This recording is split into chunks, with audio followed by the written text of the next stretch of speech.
Jeudi 20 décembre 2018, le journal sur Zawe TV. Le Conseil des ministres de ce 19 décembre 2018 a pris entre autres décisions à fixer les normes de performance énergétique des lampes et climatiseurs. Des détails dans un instant. La Cour constitutionnelle du Bénin a organisé du 19 au 20 décembre 2018 des rencontres thématiques pour renforcer les capacités de ses techniciens et de ceux de ses usagers. Nous y reviendrons. Le Zawe Omnisport s'est qualifié pour la finale de la 5e édition du tournoi intermédiaire.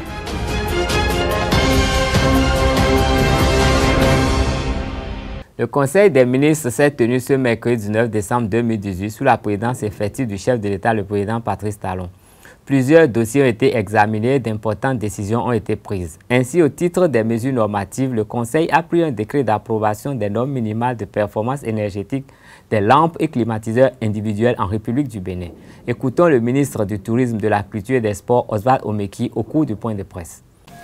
La production considérable d'équipements énergétiques a engendré le déversement sur le marché béninois de matériel de performance énergétique douteuse. Ceci a pour conséquence l'augmentation incontrôlée de la consommation d'électricité aussi bien dans l'administration publique que dans les ménages. Il s'ensuit un surcoût d'investissement, avec pour conséquence un impact négatif sur la consommation d'énergie d'origine fossile et surtout sur le climat. Dans le but d'y mettre fin, des normes fixant les exigences minimales de performance énergétique et des étiquettes énergétiques ont été élaborées pour les lampes et les climatiseurs individuels. Celles-ci ont été homologuées par le Conseil national de normalisation et de gestion de la qualité. C'est pour permettre leur diffusion et leur appropriation par le public que le présent décret a été adopté. Ces dispositions visent à amener les fabricants, les importateurs et les distributeurs à n'importer et à ne commercialiser au Bénin que des produits économes en énergie avec une étiquette indiquant la classe énergétique et les spécifications techniques réelles des équipements. Ainsi, les consommateurs béninois pourront effectuer des choix avisés qui contribueront à une diminution substantielle de leur consommation d'énergie. Le ministre de l'Énergie, ainsi que les autres ministres concernés par la mise en œuvre des prescriptions de ce décret, sont instruits à l'effet de faire organiser des séances de sensibilisation, d'information, d'éducation et de communication sur toute l'étendue du territoire national pendant la période transitoire de 18 mois qui prendra fin le 30 juin 2020. Toujours le Conseil des ministres de ce mercredi, toujours au titre des mesures normatives, a élaboré une réforme du système d'immatriculation et de réimmatriculation des véhicules en République du Bénin avec la suppression du livret de bord. Cette mesure s'inscrit dans la dynamique de rendre plus performant, plus efficace et plus sécurisé le système. Pour plus de précision, écoutons une fois encore le ministre Oswald Omeki.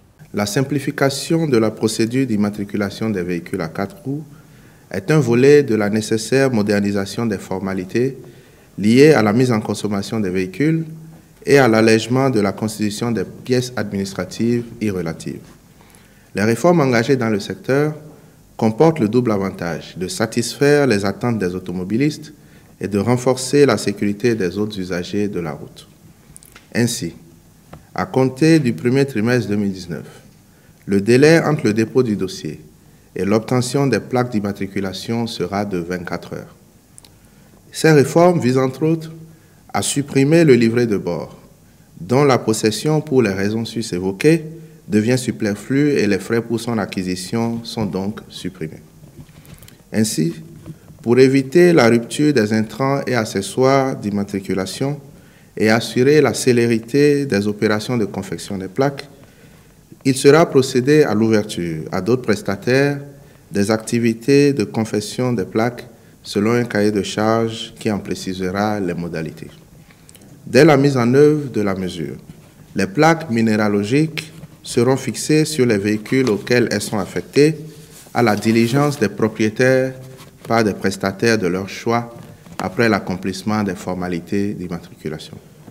En attendant, sur une période de 6 mois, l'administration en charge des transports terrestres continue d'assurer l'édition et l'impression des cartes grises. Le ministre des Infrastructures et des Transports veillera à la mise en application effective des nouvelles dispositions réglementaires. La Cour constitutionnelle a organisé du 18 au 20 décembre des rencontres thématiques pour revisiter l'arsenal juridique béninois, les possibilités de saisine de la haute juridiction, les requêtes reçues dans l'environnement juridique international. Plusieurs communications ont été données autour des thèmes variés. Invité le premier jour, le professeur Adama Bouda a développé un thème relatif au contrôle de la constitutionnalité de la loi en Allemagne, en Italie, en France, en Espagne et au Bénin. Conditions d'application de l'article 26. Sous le motif que cela porterait atteinte aux bonnes mœurs. Et le juge constitutionnel, à l'occasion, a fait une interprétation d'obsédé textuel en considérant que la sortie en tenue d'Ève faisait partie de la culture et non portait aucunement atteinte. La dernière fois, il me semble que vous avez rendu une décision fort intéressante sur le contrôle de constitutionnalité d'un communiqué du gouvernement à la sortie du Conseil des ministres. Vous avez appelé ça, c'est le communiqué à la sortie du Conseil des ministres, et donc qui est un acte également qui peut faire l'objet du contrôle de constitutionnalité de la loi. Donc vous voyez qu'au Bénin, par exemple, l'éventail ou le champ des actes où le juge constitutionnel peut labourer est tellement large que l'on peut conclure qu'il s'agit là d'une juridiction qui, par la volonté du constituant, remplit sa mission, même si il existe un certain nombre de critiques qui tendent à dire que le juge constitutionnel au Bénin en fait trop et qui pose le problème, la problématique du pouvoir constituant face aux œuvres du juge constitutionnel. Le professeur Dandi Nyamou, quant à elle, a présenté le deuxième jour une communication sur les conditions d'application de l'article 26 de la Constitution du Bénin. État des lieux et perspectives. La conférence thématique portait sur l'article 26 de la Constitution du 11 décembre 1990, l'état des lieux et des perspectives. Ce qui a été développé dans cette conférence, c'est de rappeler que l'égalité, le principe d'égalité repose sur deux éléments, l'égalité entendue de façon abstraite et l'égalité entendue de façon concrète. Et que aujourd'hui, à travers cet article 26 de la Constitution, on peut prôner une égalité par l'indifférence, c'est-à-dire choisir que tous les hommes sont égaux, hommes, femmes, quelle que soit la race, quelle que soit la religion, quelle que soit la position sociale, mais en même temps tenir compte des inégalités de fait qui font que désormais, il faut avoir une interprétation dynamique du principe d'égalité pour retenir au-delà de l'égalité de droit, l'égalité comme objectif. Donc l'égalité par les différences. Globalement, on voit que dans la plupart des pays, de plus en plus, on utilise des différenciations malgré que l'on pose le principe de l'égalité, parce que c'est le droit du législateur de faire des différenciations, sauf que les différenciations qui sont faites doivent toujours être raisonnables, proportionnelles et chercher à atteindre un but particulier, un but que le législateur se pose. Donc le rôle du juge constitutionnel, à la fois en tant que protecteur des droits fondamentaux et gardien de la Constitution, c'est de s'assurer que le droit à l'égalité, le principe de l'égalité est reconnu, est consacré, ce qu'elle fait, la Cour, consacré dans son caractère abstrait, mais aussi consacré aussi dans l'égalité, dans les faits. Et pourquoi pas avancer de plus en plus vers l'égalité, non pas seulement pris dans son sens de non-discrimination unidimensionnelle, mais de non-discrimination multidimensionnelle avec l'intersectionnalité. À sa suite, le professeur Arsène Joël Adeloui a entretenu l'auditoire sur le thème « La Cour constitutionnelle et les normes d'origine externe ». Droit international, droit communautaire, droit comparé. L'éducation a porté sur un thème qui a été comme suit, la Cour constitutionnelle et les normes d'origine externe. De c'est de voir comment le juge constitutionnel béninois arrive à prendre en compte le droit international, le droit étranger et le droit communautaire dans la prise de cette décision. Et j'ai fait observer que la Constitution béninoise comporte des dispositions qui permettent au juge constitutionnel de suivre certaines procédures dans la prise, bien sûr, de cette décision lorsqu'il s'agit, bien sûr, des normes internationales. D'abord, j'ai fait observer que, à la différence de la France, où les juges ordinaires peuvent intervenir en matière de contrôle de constitutionnalité, c'est-à-dire le contrôle qui consiste à vérifier la compatibilité des lois et par rapport aux conventions internationales, le juge béninois semble jouer à la fois le rôle du contrôle de constitutionnalité, c'est-à-dire la conformité, bien sûr, de tout texte à la Constitution, et également le rôle de conventionnalité. Alors, j'ai pu le dire au regard des décisions qui ont été rendues successivement. Au départ, depuis 1992, le juge constitutionnel béninois semble rester de façon minimaliste à contrôler, bien sûr, la conformité des lois par rapport à la Constitution, alors que cela devait revenir, bien sûr, et qu'on appelle au juge ordinaire. Mais cette position du juge béninois a varié. Et aujourd'hui, ce que nous souhaitons, c'est que le juge béninois puisse respecter dans le cadre du contrôle de constitutionnalité et que le juge ordinaire puisse rester dans le cadre du contrôle de conventionnalité. Et j'ai également constaté que dans la Constitution elle-même, on a prévu des normes. Une fois que le Bénin est parti à des conventions au plan international, ces normes sont d'application immédiate, surtout au niveau du droit communautaire. Qu'il s'agisse du droit de l'UMOA, de la CDA ou bien de l'OADA, tous ces textes-là lient le Bénin.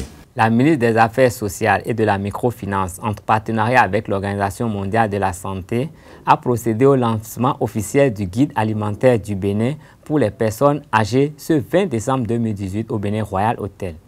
L'objectif de cette cérémonie est d'aider les personnes âgées à se soigner et à s'entretenir grâce à leur alimentation. Elle a profité de cette cérémonie pour prodiguer des conseils en matière de nutrition en tenant compte de l'âge. Suivons plutôt. L'alimentation permet de couvrir nos différents besoins quantitatifs en nutriments et donne l'occasion à chacun de développer une activité sociale et affective propre. Elle favorise également un équilibre de vie. Le vieillissement, même normal, s'accompagne d'un ensemble de modifications comme l'altération du goût et de l'odorat, une moins bonne gestion des stocks énergétiques et de l'utilisation des nutriments qui augmentent le risque de déficit nutritionnel. À l'inverse, la nutrition peut influencer favorablement le vieillissement naturel, améliorer la qualité de vie et réduire l'incidence de certaines pathologies liées à l'âge, telles que le diabète, l'hypertension artérielle, le cancer de prostate, arthrose, cataracte, etc. Avec l'âge, les risques nutritionnels ne sont plus liés à la carence, mais à la pléthore. C'est à cet effet que la nutrition est un déterminant important pour le maintien de la santé et la qualité de vie d'une personne âgée. Elle contribue au processus d'un vieillissement réussi. Des études effectuées par l'OMS en 2012 ont montré que les personnes de plus de 65 ans en perte d'autonomie ont souvent des régimes alimentaires à faible apport énergétique, ce qui représente des risques élevés de malnutrition de type protéino-énergétique et des déficiences en vitamines et minéraux. Chez les personnes âgées, les causes de la malnutrition sont liées aux difficultés socio-économiques, à savoir la méconnaissance des problèmes nutritionnels, la mauvaise hygiène alimentaire, consommation d'aliments très gras par exemple, la maladie entraînant la prise de médicaments, la perte des dents, l'isolement social, etc. Face à cette situation, le ministère en charge des Affaires sociales a commandité une étude sur les besoins spécifiques des personnes de 3e âge en 2012 et a aussi réalisé l'état des lieux sur les connaissances, attitudes et pratiques des personnes de 3e âge sur l'alimentation et la santé en 2015. En se fondant sur les résultats de ces études, il s'est avéré important d'élaborer un guide qui informe les personnes âgées de 3e âge sur les bonnes pratiques alimentaires et les saines habitudes de vie. Dans une approche méthodologique, participative et concertée avec des nutritionnistes de haut niveau, ce document a été élaboré suite à l'évaluation des habitudes alimentaires des personnes de 3e âge dans les 12 départements du Bénin. En page sport, Nagra FC de l'ORTB et Esaü Omnisport vont se disputer le trophée François Vincent le samedi prochain. En demi-finale de la 5e édition du tournoi intermédiaire ce mercredi, les deux équipes ont éliminé respectivement Radio Carrefour et Ado TV sur le même score 5-4. Le suspense a été total jusqu'au coup de sifflet final des deux rencontres. Suivons dans un premier temps les impressions de Geraldo Ibrahim, entraîneur de Nagra Sport, et de Tikorel Zoum, vice-capitaine de Radio Carrefour à la fin de la première demi-finale. C'était un match très difficile, très difficile, parce que jusqu'à l'ultime minute, on ne savait même pas qu'on allait remporter. Malgré qu'on menait 5-3, ils ont remonté 2 buts. Et c'était un match en plein. Ça n'a pas été facile pour nous du tout. On a remporté au final, on est très content et on est en finale. Oui, c'est normal. Après une rencontre perdue, qu'on soit déçu. On est déçu parce qu'on a le match en main. On a le match à notre compte, mais à cause d'une certaine déconcentration, à cause d'une certaine mésentente sur le terrain, on s'est fait battre sur le fil du rasoir. Je pense que c'est une leçon qu'on doit tirer. S'il y a une leçon à tirer de cette rencontre, c'est que pendant toute une rencontre, il faut rester concentré. On n'est pas resté concentré durant les 60 minutes et ça fait que l'ORTB a gagné. L'ORTB mérite amplement sa victoire et nous aussi nous méritons notre défaite. J'espère qu'on saura apprendre de ça pour pouvoir gagner le match de la 3e place. Que le meilleur gagne, mais bon, je préfère affronter Esaü. Comme je l'ai déjà battu une fois, je connais déjà certains joueurs de Esaü. Je connais déjà le jeu de Esaü, donc ça va être beaucoup plus facile pour moi de jouer contre Esaü. Mais bon, les matchs aussi ne se ressemblent pas. Même si je prends Ado, on a l'habitude de battre aussi Ado, donc ça va être aussi compliqué. Mais bon, que le meilleur gagne et que le perdant nous rejoigne pour la petite finale, pour qu'on soit 3e et recevoir néanmoins quelque chose. J'ai dit la dernière fois quand vous m'avez parlé que je viens de rentrer dans ce tournoi mini-camp là et que je ne connais pratiquement pas toutes les équipes et que le match, je le vis au moment opportun. Quand on commence, je le vis et j'essaie de regarder, de faire la lecture par rapport aux difficultés pour faire des changements qui doivent nous profiter. Autant il y a eu de l'intensité et de rebondissement lors de la première demi-finale, autant la seconde l'a été, mais avec un plus de tension en fin de match. Memo Kouton, entraîneur d'Ado TV, et Arnaud Akapo, capitaine de Esaü Omnisport, se sont exprimés à la fin de la rencontre. Oui, on a perdu et il y a un goût amer et puis un sentiment de révolte. C'est vrai, on s'attendait déjà à un match très difficile. On a commis quelques erreurs, surtout avec les erreurs de main de gardien qui n'étaient plus dans le jeu. On l'a remonté tout le temps, il n'était pas revenu. On a essayé de marquer. Bon, ça arrive, c'est une demi-finale, ça ne se joue pas, ça se gagne. Et l'équipe adverse a gagné. Félicitations, on va se préparer pour la petite finale. C'est vrai que je ne voudrais pas, comme d'habitude, je ne voudrais pas parler de l'arbitrage, mais il y a des faits de jeu et deux buts qui nous ont été refusés. Ça pouvait changer le cours du jeu. C'est dans le jeu et puis on prend ça comme ça sportivement. Félicitations à l'équipe qui a gagné et du courage à nous. Rendez-vous peut-être pour la prochaine édition et pourquoi pas essayer de rester sur le podium et prendre la 3e place. Oui, comme je le disais lorsqu'on était en off si on est là, ce n'est sûrement pas un hasard. Et donc forcément, on avait quelque chose à montrer. Et aujourd'hui, sur ce match-là, on l'a montré et surtout en première mi-temps, on a fait un très bon match. On a été en place. Et donc voilà, ça a été compliqué, difficile, surtout la fin de match. Vous avez vu comment il y a eu assez de tension, mais on a su résister, on a su puiser dans tout ce qu'on avait pour pouvoir gagner ce match. C'était l'important. Écoutez, déjà la qualification pour la finale, déjà pour nous une satisfaction. Laver l'affront, ce qui est sur l'histoire, il y a retenu qu'on a pris 4-1. Pour nous, c'est la suite qui compte. C'est ce match-là qui nous importe et surtout, il reste, je ne peux pas dire, c'est une finale. On va essayer de reproduire et sinon plus ce qu'on a fait ce soir pour voir parce que c'est le trophée qui compte. C'est sur cette page sportive que se referme cette édition. Merci de rester fidèle à Réserve TV. Bonsoir.